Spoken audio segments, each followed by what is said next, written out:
Yeah, as I said right before we spoke, I think it's the next frontier of human performance, right? Looking at heart rate variability is effectively a biometric marker as to what's happening inside your body. So it's like this feedback as to what's happening inside my body. So if I have low heart rate variability, that means effectively the time between beats is kind of beating like a metronome, right? So, every second or whatever, I'm getting a beat.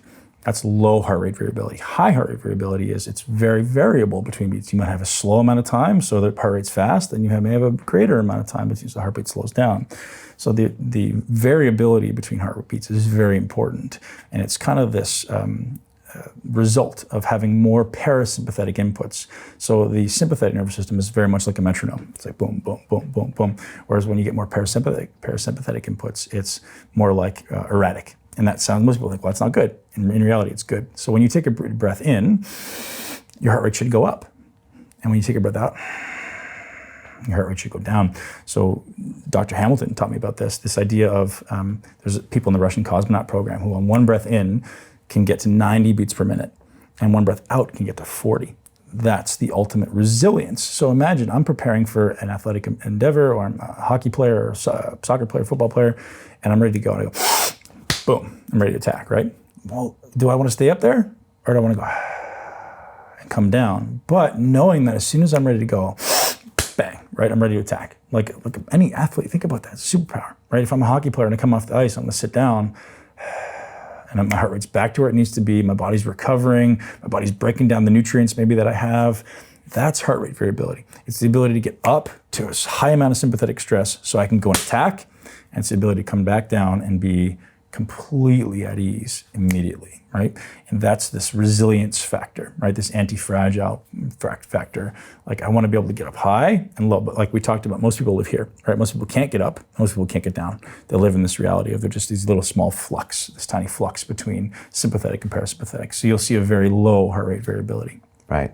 I remember Chuck Liddell, who was a big UFC fighter back in the day. They used to find him the night of the fight. They go back to his dressing room and he'd be asleep. So much sympathetic, your body puts you on your ass. Right? Yeah. And so like most guys are freaking out. They're, I got a big fight, I got to win. He's asleep. And then when he's ready to go fight, he's like, okay, I'm going to go fight cool. and go crush people. Yeah. It's just like, I rarely heard about that, but that probably is a great description of someone who's got, maximum heart rate variability. Yeah, yeah. And so with the ring, it gives you the feedback and watches you overnight and then tells you kind of the readiness that you're in. Yeah. If you wake up and you're not in that ready state, what do you do? Because you say, champions don't take a day off. And I agree. Yeah. And sometimes I respectfully disagree with my ring and I go and get some anyways. So you need to have those inputs that you can immediately apply that say, okay, I know my heart rate variability is low. So that means that if my heart rate variability is low, that means my brain and my body are in a very stressed state. So should I go do things that are stressful? Probably not, right? I shouldn't do something that's massively stressful. So how can I adjust the exercise or adjust what I'm going to do that day so it's less stressful? So I'm not saying don't train, but maybe before you train or early in the day, you shift to, I'm going to meditate a little extra today. I'm going to breathe a little extra. I'm going to do some grounding. I'm going to be outside.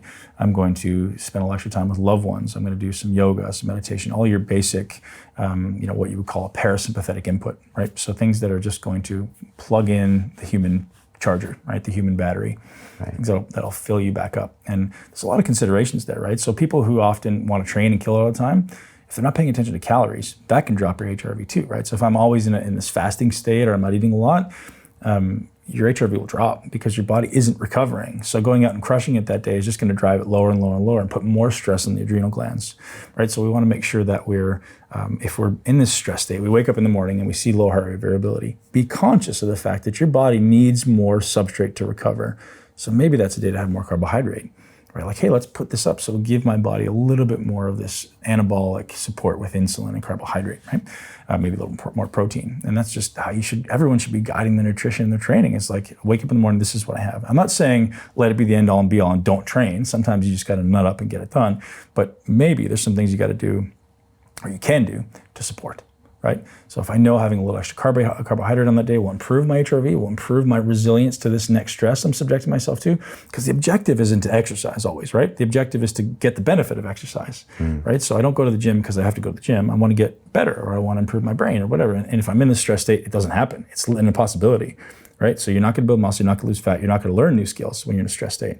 So what can I do in that immediate moment that I see when I wake up to put myself into a less stress state, increase the heart rate variability, and then go and do my exercise. And maybe I adjust the exercise as well.